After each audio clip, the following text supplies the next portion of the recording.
It is also my pleasure to welcome Dagmar Havlová. Good afternoon.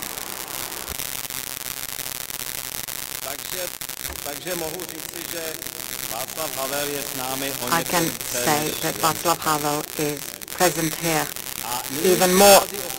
And now, a moment that is always a part of our conference, that is the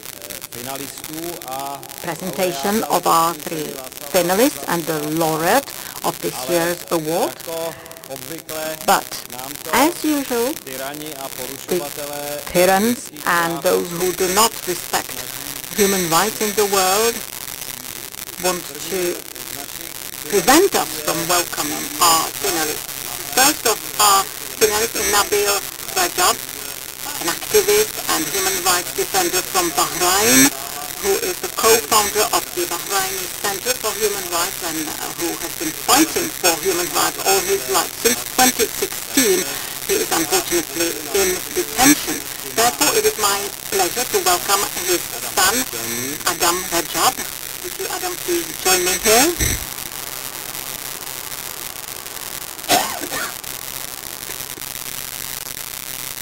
And I also welcome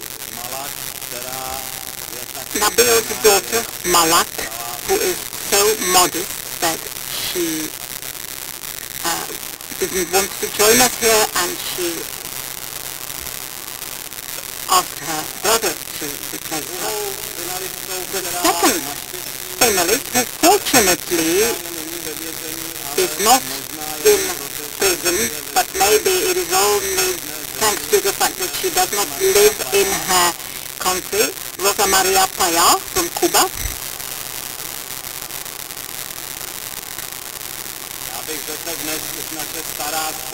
She is a partner of ours since a long time. She is a human rights activist who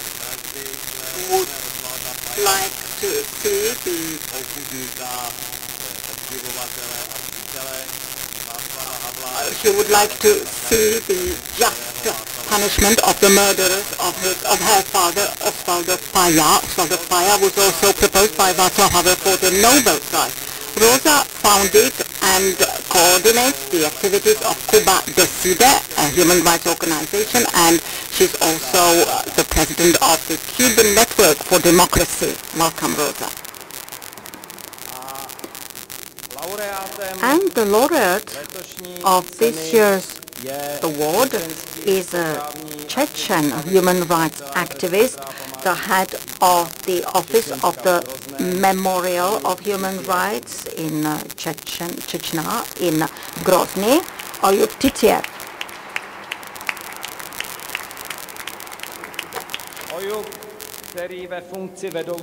Oyub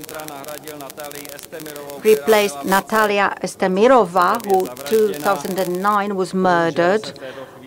Unfortunately, Oyub is in prison or in a courtroom being charged with very doubtful acts. The charges are politically motivated, and he will be represented here at this conference by Alexander Cherkasov from the Memorial Human Rights Centre. So let us start from Adam. Adam, this is a Czech saying. Start from Adam means start from the very beginning. So let us start from you. Please tell us something about your father, Rajab, and about the situation in Bahrain. Tell us why the activity of human rights defenders is so dangerous and difficult. Hi everyone, I'm pleased to be here today with you and be able to shed some light on the situation in my homeland Bahrain and shed some light about the situation of my father, who is currently imprisoned in Bahrain. So my father is just a normal man. He's a father of two. He loves life. He loves to enjoy life. But he's a man of his principles. He's a man who believes in human rights and is ready to give his life for human rights. I remember back in 2005, I remember seeing my father come back home. I was 7 years old. I remember seeing my father come back home and his back was fully bruised and turned into purple and his clothes are full of blood. I asked him, Dad, why do you continue to go out? Why do you continue to protest while you know this would happen to you? You're suffering, you're full of blood. Why do you continue? And he replied back and he said, I will continue. If every time they hit us or they keep us in prison and we are silent, so they will win the battle. That's why I'll have to continue. I'll have to continue no matter what the consequences are. And that, to be honest, that was a great lesson for a 7 years old. A lesson that taught me to speak the truth, even if my voice shakes, to speak the truth no matter what happens. And that is why my father is in prison, because he spoke about the truth. During the past 8 years, my father has been jailed for more than 5 times, in which he has spent more than 5 years behind prisons. The recent arrest was in 16 July 2016. Our home was raided at the middle of the night with masked men holding guns just to take my father, to drag him to prison. Why was he dragged to prison? Because of a 148 character on Twitter. Because he was the only one in Bahrain to oppose the war in Yemen, the catastrophic war, which caused many civilian deaths, which caused many kids have lost their lives in Yemen. And my father tweeted and said, wars bring miseries, wars bring hatred, we don't want war, we want peace. And that's why my father was charged with insulting Saudi Arabia and was taken into prison. And now he faces another 43 set of charges because he refuses to stay silent. Even behind prison, he refuses to stay silent. He published 2 letters from inside prison in the New York Times and in Washington Post, speaking about the situation in Bahrain, speaking about the situation in Yemen, because my father wants to give a message to the world that even if you put us in jail, even if you try to silence us, we will not be silenced. Yes, you could put us in jail. Yes, you could kill us, but you could not end the spark of freedom, and you cannot end the struggle for human rights. Adam, most people in this country do not hear so often about Bahrain and the situation in Bahrain. You mentioned the war in Yemen and the role of Saudi Arabia in the situation on the peninsula. Could you explain to the audience what is the connection between the domestic situation in Bahrain and the war in Yemen and the role of Saudi Arabia?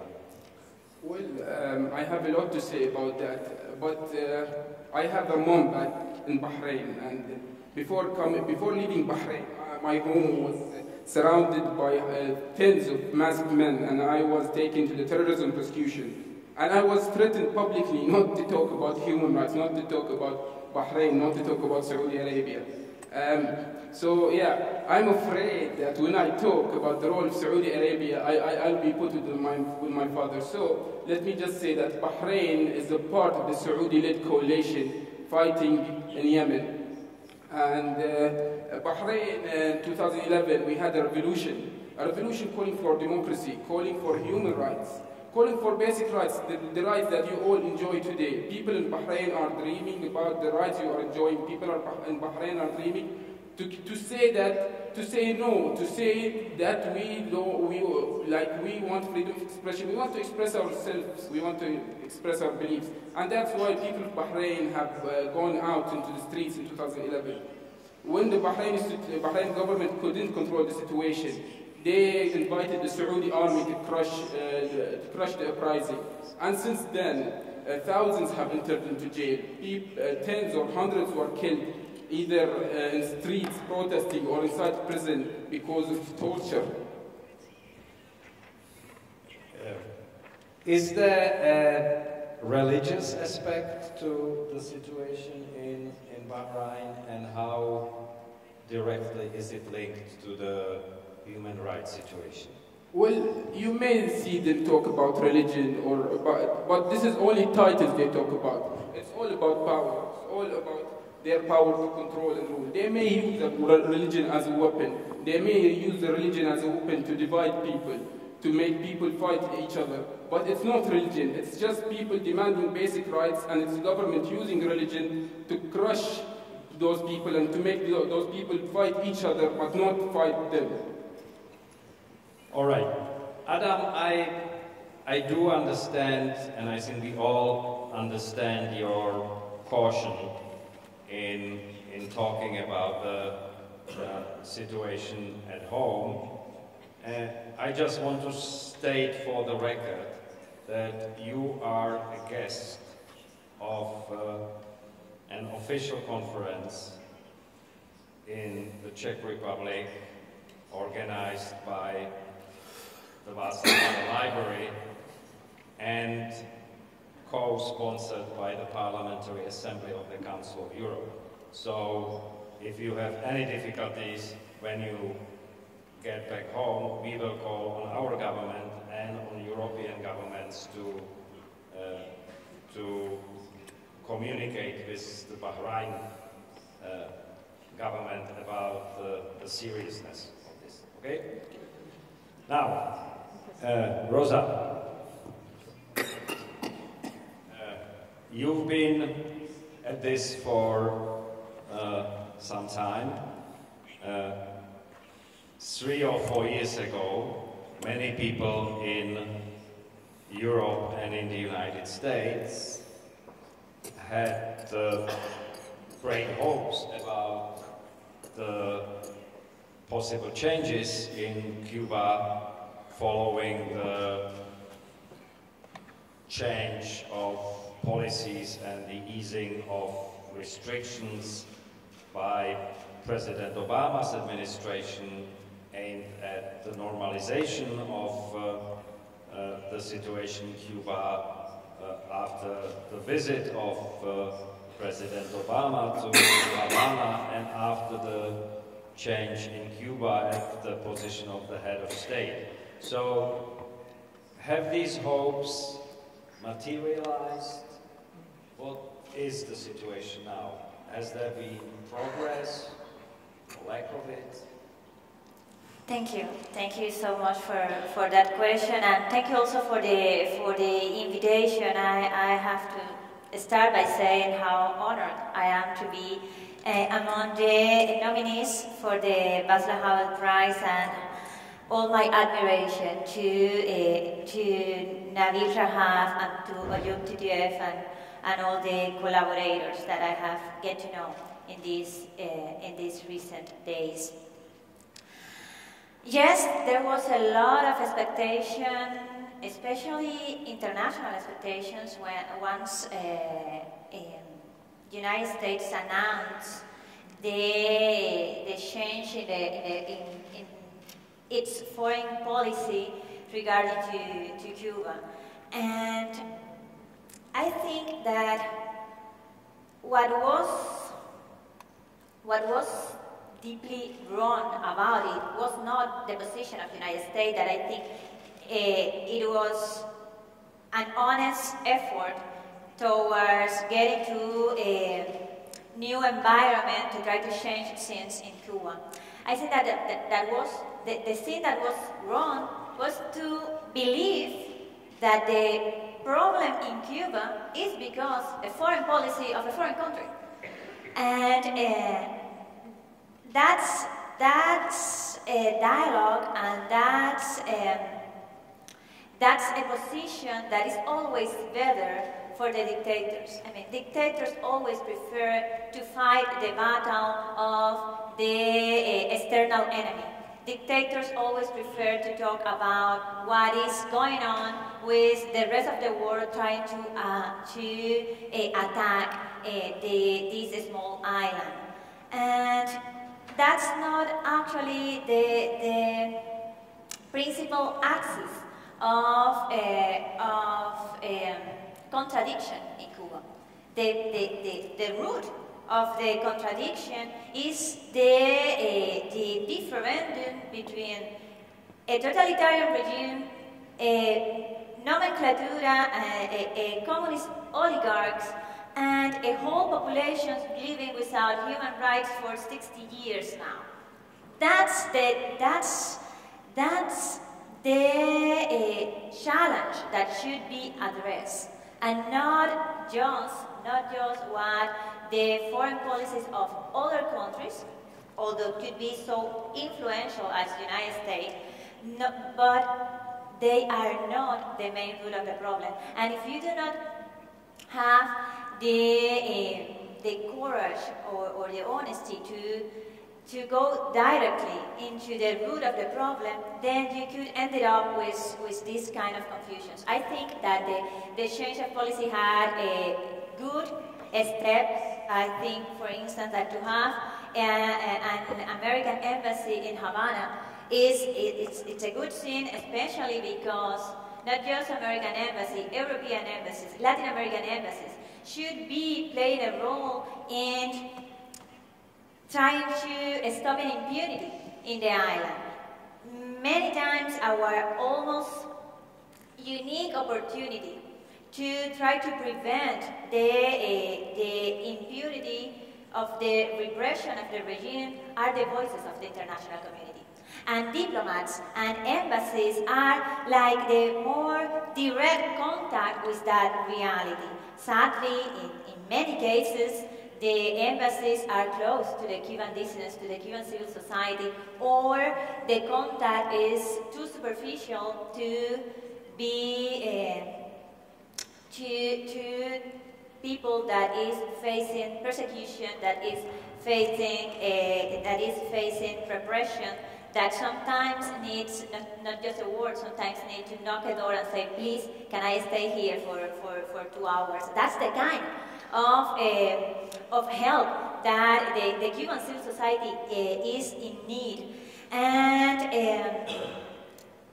after 3 years of the change in policy, what we can see, and now we have the privilege of making analysis afterwards, after everything took place, is that the United States took a lot of steps in the direction of getting close or engaged with the regime. The regime didn't take one single step in the direction of an opening, not towards the international community, but an opening towards their own citizenry, an opening towards recognition of human rights, towards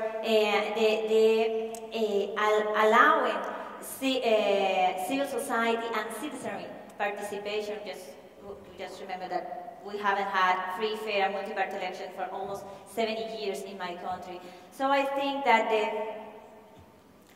the intentions were good. The selling of the process was not that happy because it was almost as a perestroika in my country. And if something changed, was the foreign policy of a foreign country. That's right.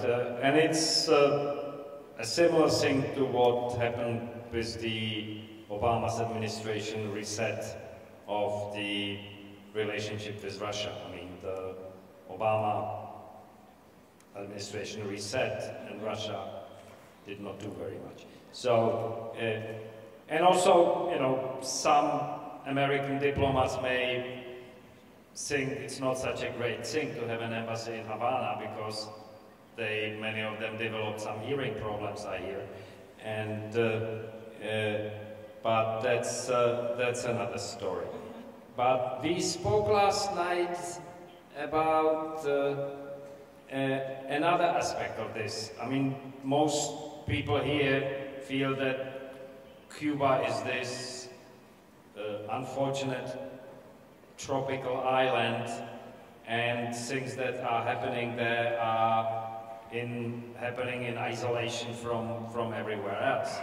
But there are apparently some links between what Cuba does and what's happening in countries like Venezuela, Nicaragua.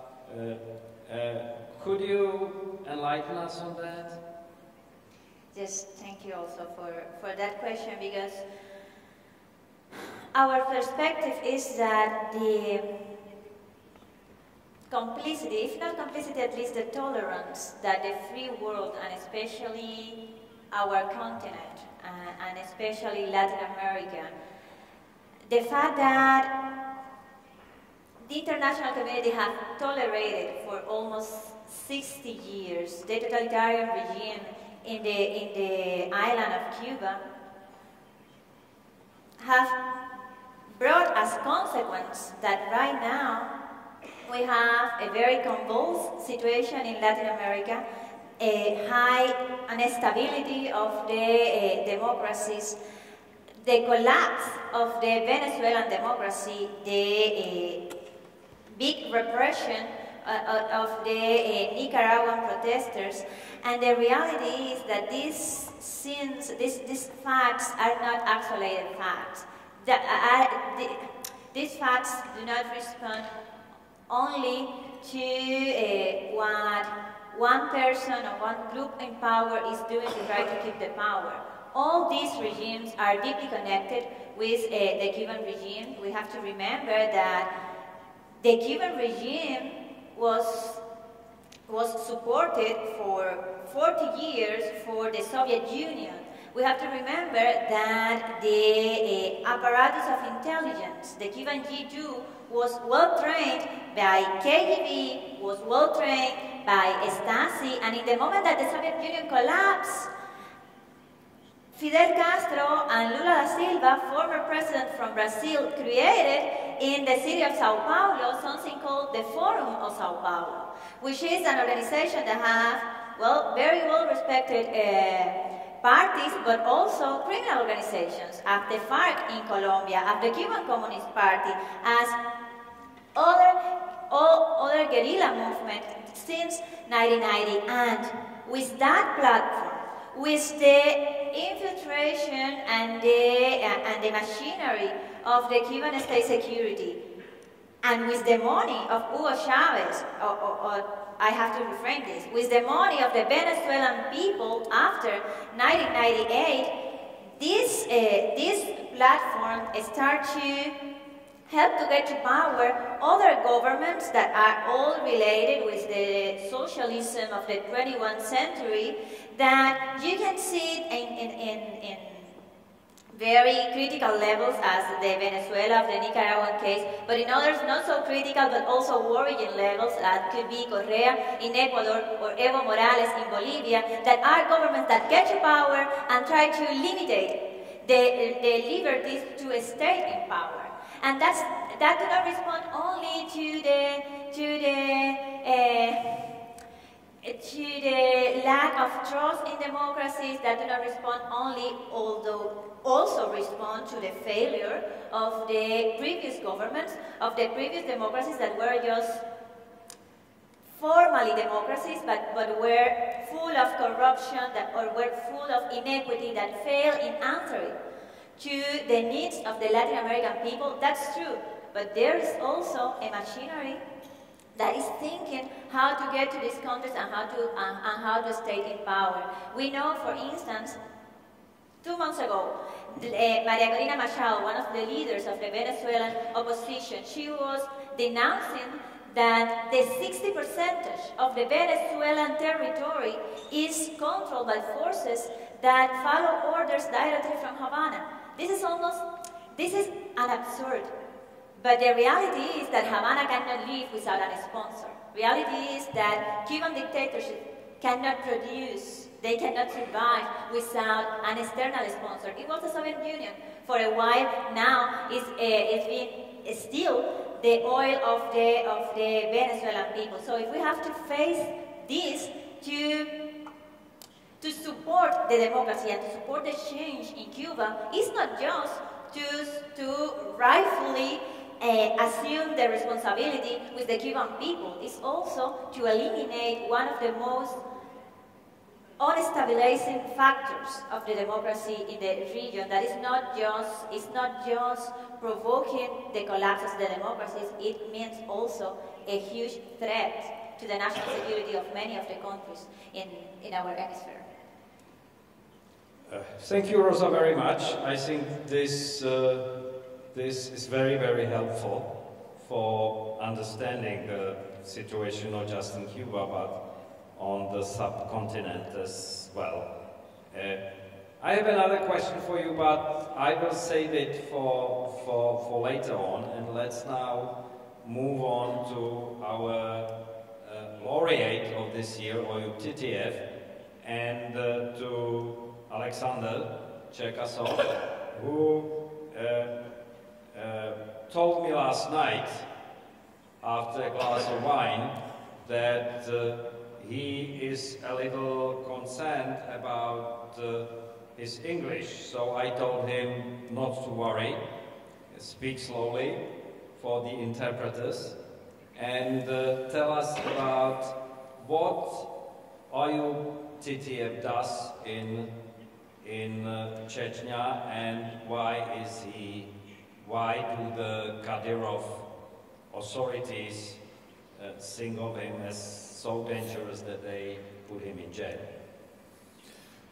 Excuse me, my English is terrible. I can speak English only about war crimes and crimes against humanity. And if I go to speak about Chechnya, about the work of Oyub Titiev, is the fighting again against crimes against humanity. Chechnya today is a region after two wars, after killing of many thousands of people, after forced disappearances of thousands of people. It's a region in the situation of total terror.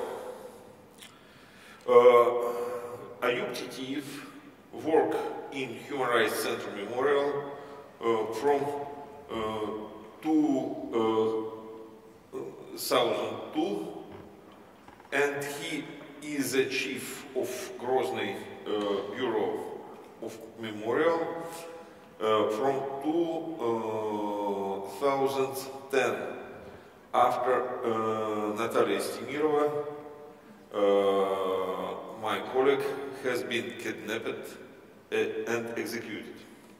Natalia Estimirova has worked about investigation of forced disappearances.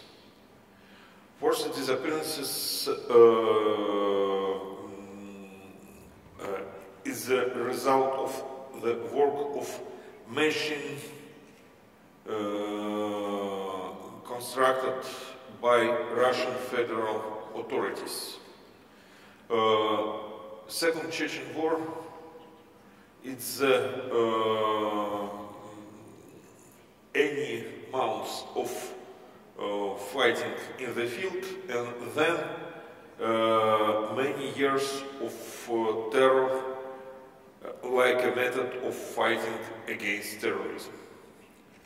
Russian federal forces kidnapped, tortured, and executed people named terrorists. It has been not effective, but for Russian structures, all Chechens is one face. He has made many people who will revenge, who will vendetta. He has made a mobilization base for terror. And then, every 2003, this function, illegal violence, kidnapping, tortures, etc., has been delegated to the structures formed from ethnic Chechens. Many structures, controlled by GRU, controlled by FSB, controlled by Ministry of Interior and many structures controlled by Kadyrov. Kadyrov old, Ahmad Kadyrov, and Kadyrov son, actual chief of Chechnya. The terror is not so large, but more terrible, because today Chechen authorities can press to anybody. He can press to anybody by him family. It's impossible to fight against this evil. Natalia Istimirova has been kidnapped, and people say to Memorial, why you can't protect the rights of arrested, the rights of kidnapped, if you cannot protect yourself? It has been difficult, but Oyub Titiev has been organized a work of Chechen Bureau of Memorial. He has found the information about new crimes against humanity. Forced disappearances in Chechnya has not been finished. It's the main method. The winter 16-17 has been disappeared, kidnapped and executed every 30 people. Authorities said what all these people has go to fight in Syria. We have documents what all these people has been arrested by Chechen authorities. He's been placed in the police station and then executed. It's a very big work, because the families of disappeared not will collaborate with the investigators. It's need organized evacuation of testimonies, etc., etc. Very big, evacuate the members of family who can collaborate with investigators, etc., etc. Very big work in very dangerous situation. It's maybe it's a work after what Oyub Titiev has been arrested. 27 December of past year, the Speaker of Chechen Parliament, Magomed Daudov, said, enemy of Chechen people has made a crime. He has placed Ramzan Kadyrov in the list of Magnitsky. And then Facebook has closed the Instagram of Ramzan Kadyrov. Instagram of Ramzan Kadyrov is a mass media, 4 million of subscribers. It is public enemies who has made it. It needs to isolate these public enemies to the society. And 9 January of this year, Oyub Titiev has been arrested. In your car, policeman has found very big bag of marijuana. Oyub not smoke. Oyub not smoke. He's a Muslim, he's a sportsman. I know Oyub every 19 years. 19 years. It's impossible, but he has found 1 bag of marijuana, 2nd bag of marijuana. He has fabricated the investigation, and today in the court in Chechen village, Chechen town Shali, continue the process against Titiev, who is transformed to the process against who has fabricated this case. The lawyers who, the advocates of Oyub Titiev, day to day show the falsification of the dossier of the investigation. But in Russia, in Chechnya, it's not important what said the lawyer.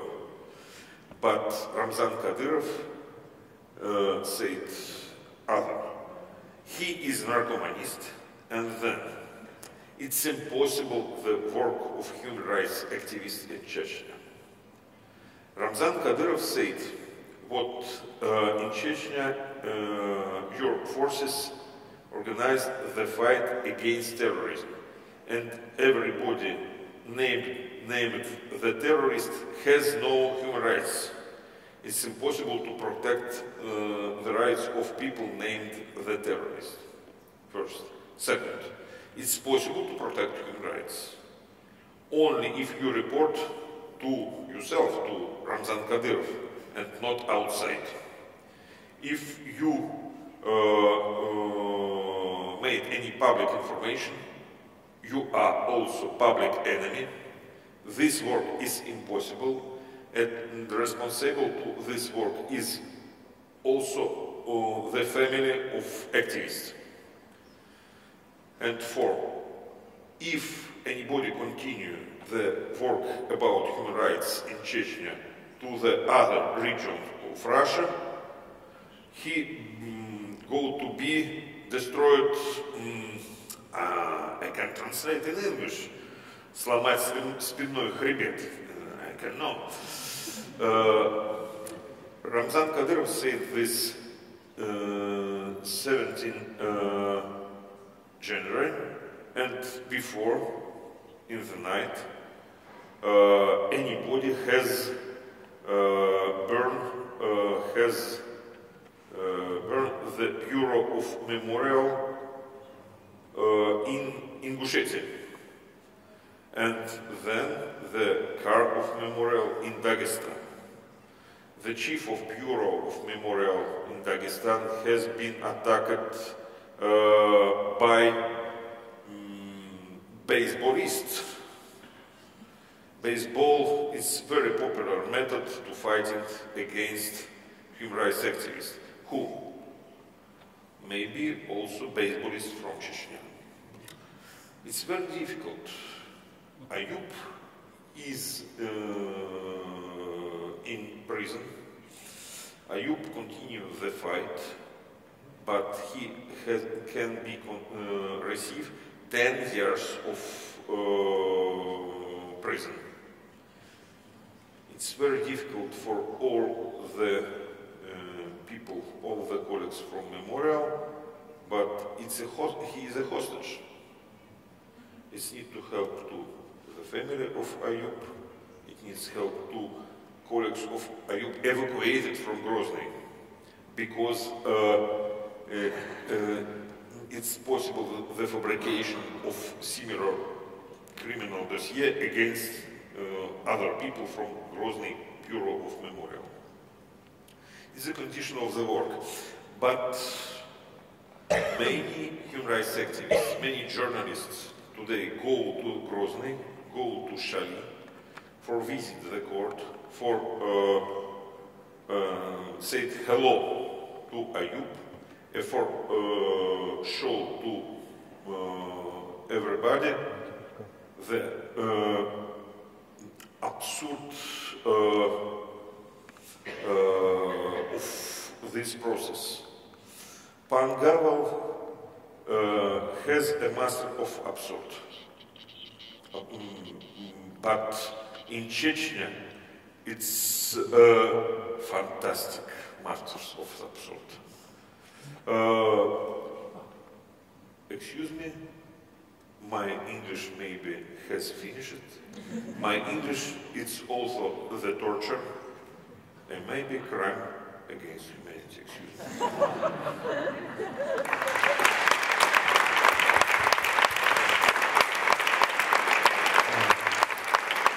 Thank you very much. Thank you very much, Alexander. As you can see, our audience has enjoyed your instrument of torture very much. And what you are describing is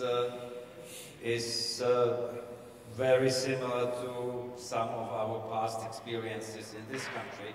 In the 1980s, we sometimes called this country Absurdistan, and perhaps today, you know, the same thing can be said about your country. It has occurred to me that some of the methods, the kidnappings, the forced disappearances, are resemblant of what happened in some of the Latin American countries, in Chile, in Argentina, during the military regimes there. I just wanted to ask one little thing. I'm sure Memorial keeps track of the number of the cases of forced kidnappings and disappearances.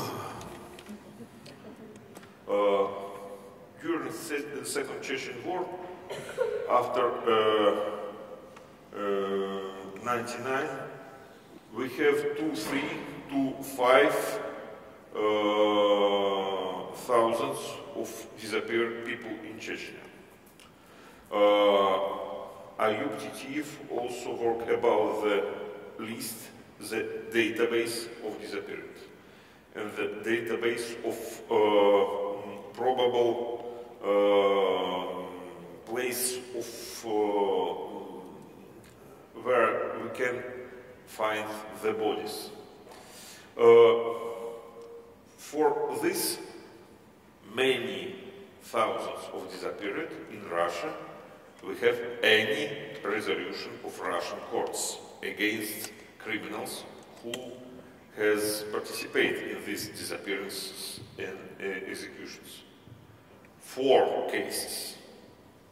For 4,000, 4 cases in the court.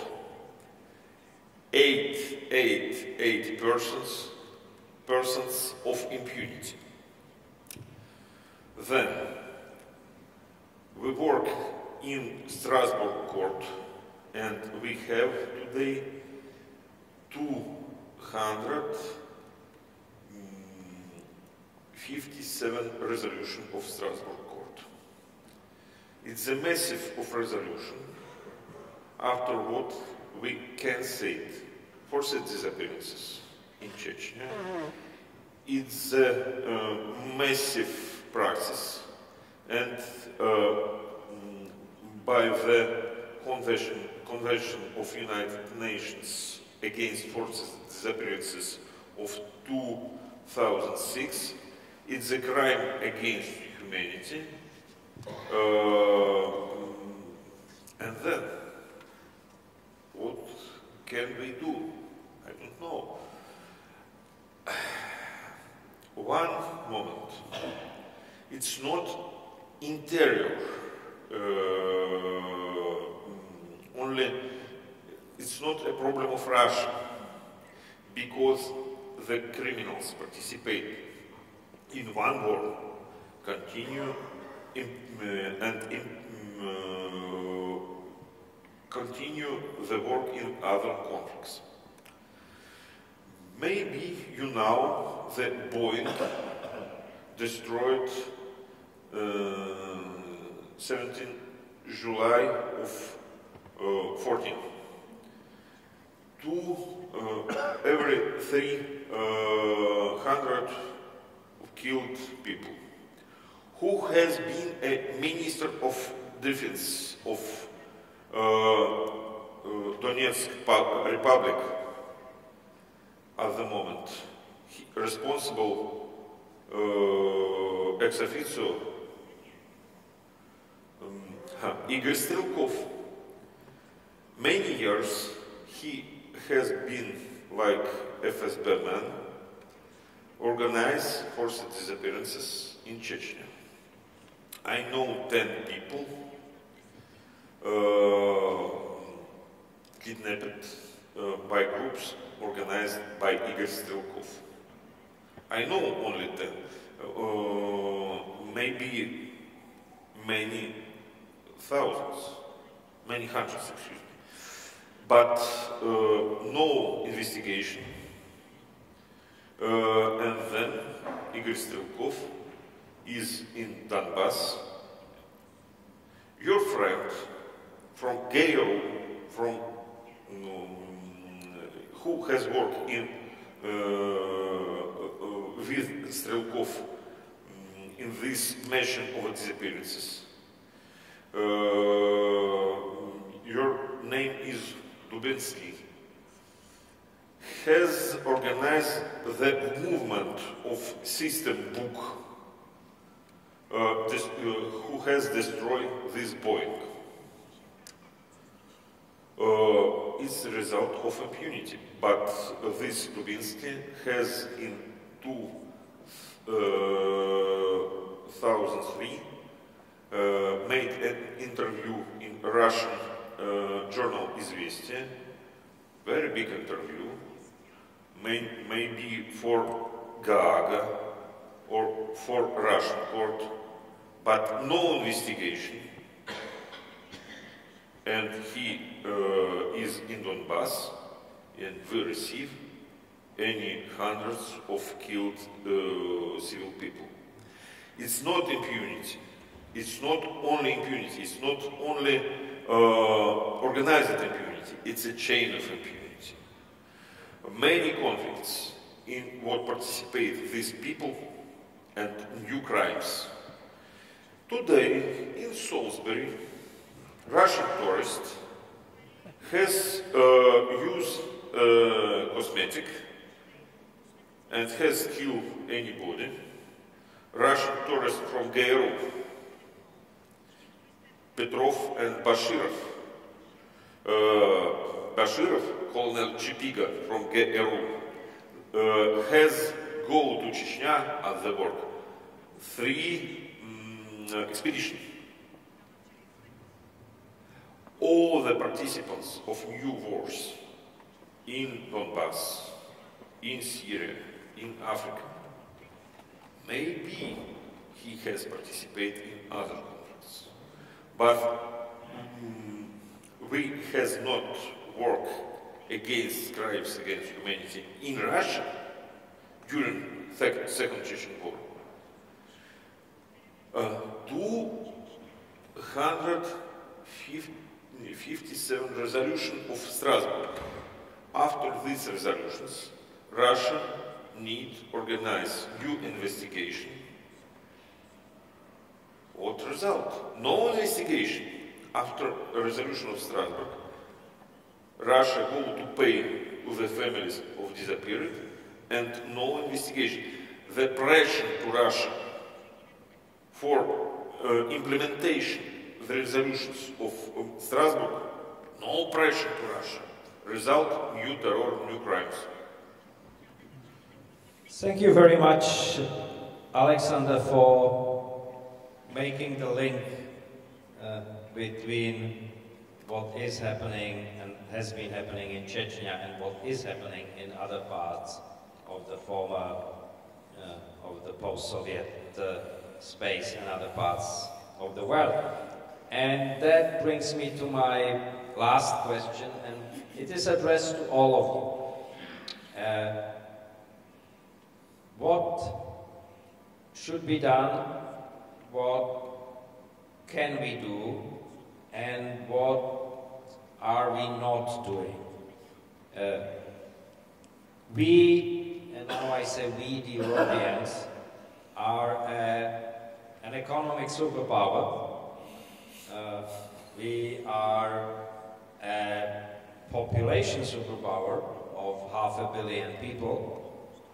And, but we are not very effective in projecting that power abroad, including in the context of human rights violations and situations. We have been unable, as Europeans, to take an effective stand on the war in Syria for many years, and the disaster that we are reaping in the form of the refugees and continuing need for assistance to vast numbers of people are probably partly a result of that. We have for a long time been debating the best course about the European policies towards Cuba, and this country was at one time closer to the hardline end of the range of policies of the EU towards Cuba, but what in the end prevailed in the EU was a more positive attitude towards Cuba, and the belief that increased cooperation can lead to an increased democratization in Cuba. And in Russia, we have been arguing for a long time between those who believe it is our obligation and our duty to protest the human rights violations in Russia and other parts of the post-Soviet space, and those who say that this is an internal thing for Russia and we should not interfere and we should not wage sanctions against Russia for what it had done in Crimea or Donbass, and if we don't, everything will be hunky-dory and we will be friends with Russia again. So tell me, from your perspective, how are we doing as Europeans? I mean, are we helping? Are we not helping? Or we just don't matter? It's one of the three.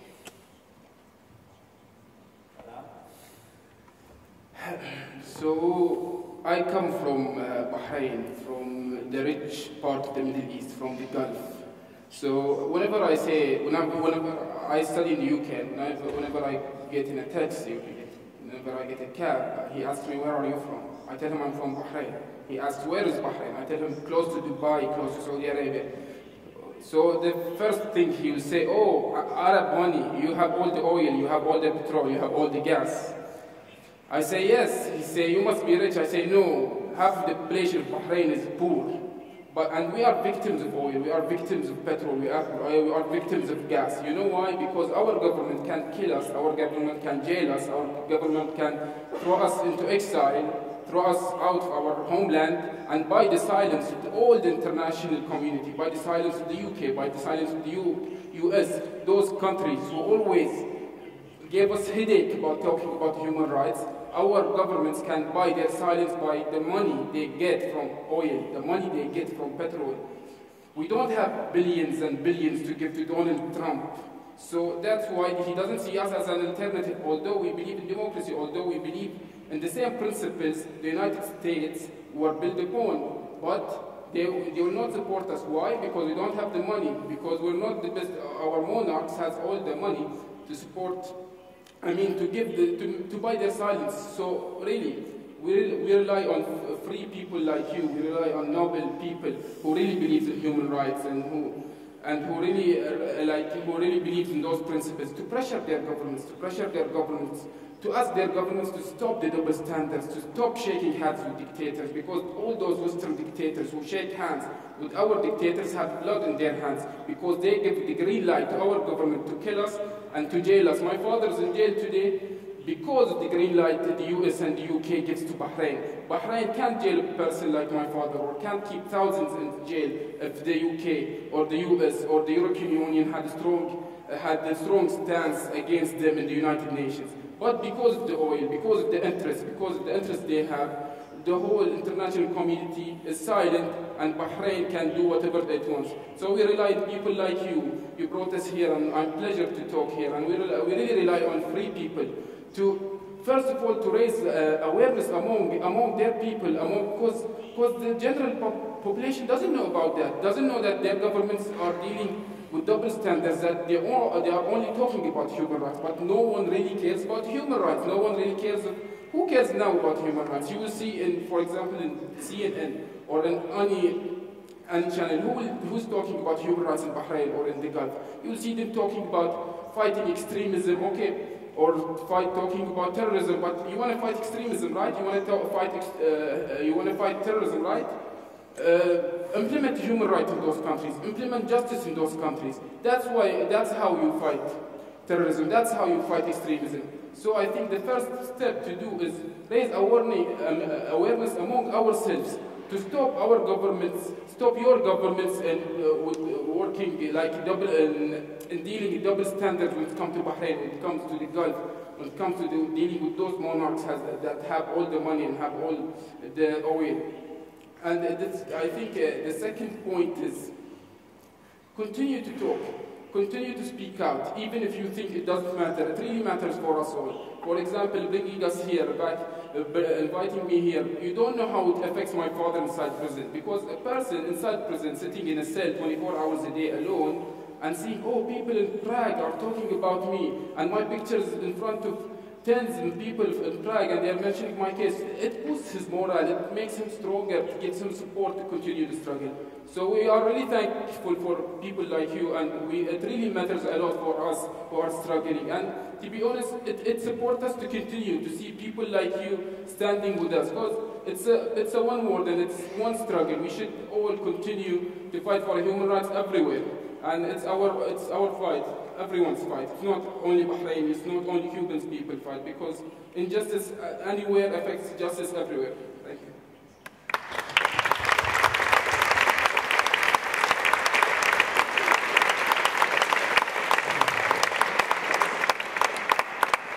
Well, I just wish that some of our politicians who love to shake hands with dictators all over the world so much would listen to this. I'm not very hopeful though.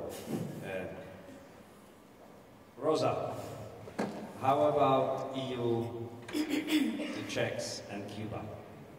I think that what Adam says could be applied almost totally to the situation with Cuba, maybe except for the fact that we don't have oil, we don't have money. Is Cuba, and it is the Cuban dictatorship, the one that needs Europe, not the other way around.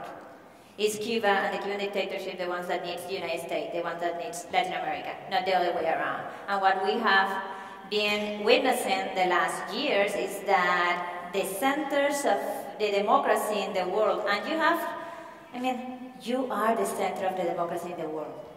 You have problems, of course, but in the moment that those that are in power, that share the values of the democracy, start to be somehow feeling some complex in the moment of criticizing dictatorships, as the Cuban dictatorships, of the Bahrain dictatorships, of the Venezuelan dictatorships, because they also have challenge in their countries. In that moment, well, dictators win, because challenges are going to be always there. And what we are facing is well, it's a level of cynicism that is actually, that has nothing to do with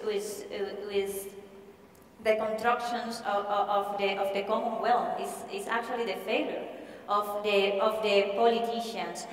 We are right now facing a new deal between European Union and the Cuban government, which is called an agreement of dialogue and cooperation, but also has a business part that is not mentioned in the title, but is part of the agreement, and that agreement calls my country, calls the totalitarian regime of Cuba, a democracy of a single party. People's democracy, yes. But how is the European Union mentioning that, framing that, daring to call a single-party totalitarian regime a democracy? And why is not everybody fighting that fact? I suppose that the most part of the people just don't know that. And those in powers, or those that think that cynicism is a way to is a way to do politics, well, take advantage of that. That's why it's so important what Adam just said. That's why it's so important to raise the voices. And in the cases of totalitarian regimes, in the cases of toxic dictatorships, it is the Cuban case, it is the pressure, it is the conditional language, the only one that could have a possibility of success. And in many cases, it's the only thing that could actually help to save life. We mentioned it yesterday. I'm pretty sure that the Cuban regime didn't dare to kill my father until Václav Havel passed away. Because they knew that if they touched him, Václav Havel was going to stand up and to criticize that and to fight for his rights. So they didn't dare to do it just after Václav Havel passed away.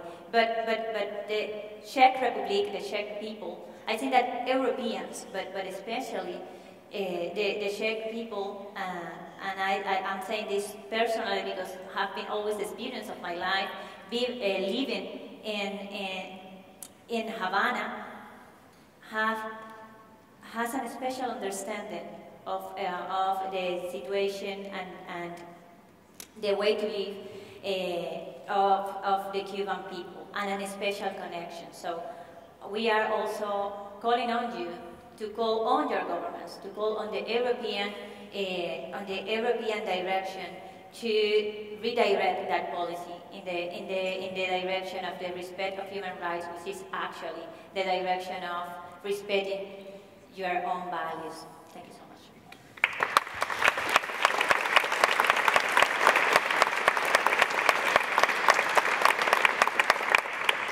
Well, I think you can count on that. But I don't want to be only self-critical. I think that on Russia, after the events in Ukraine, the EU as a whole has taken a stand, and a decent stand, and so far the position has been quite consistent and lasted, although it may not apply as much to other aspects of the post-Soviet situation, but they do on Ukraine. So my question for you, Alexander, is not what can we do, but what more can we do?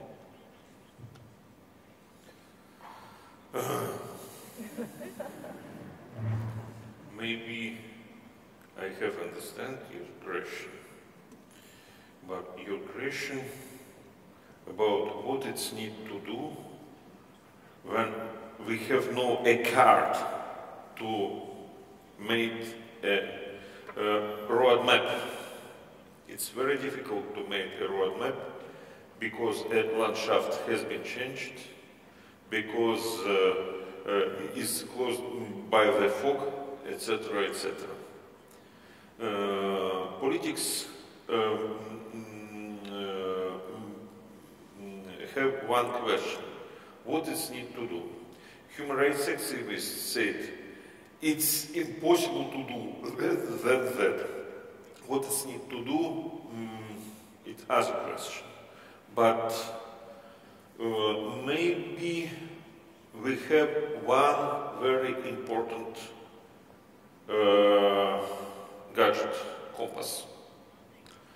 No compass who show the north. You know the compass of Jack Sparrow, who show what I need. The compass is the values of human rights, etc., etc. Realpolitik, the tactic, it's the instrument of totalitarian regimes, and devaluation of values of Europe, devaluations of values of democracy is the most important instrument of dictator's regime. It's the tactic of Putin. Destroy the Europe like a space based on the values. Revalorization of the values, it's most important today. The compass of Jack Sparrow can show in every situation what it's need to do, what is impossible to do, what instruments is false. Else, it's a way of compromise, it's a way of maybe München, Molotov, Ribbentrop, etc.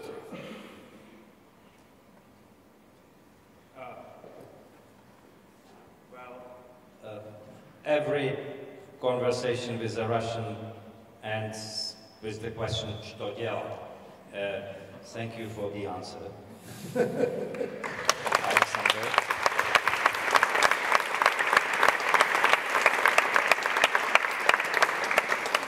And let me thank all the panelists and all of you for your attention. We will have a brief break and then we will continue with the second panel. Thank you very much.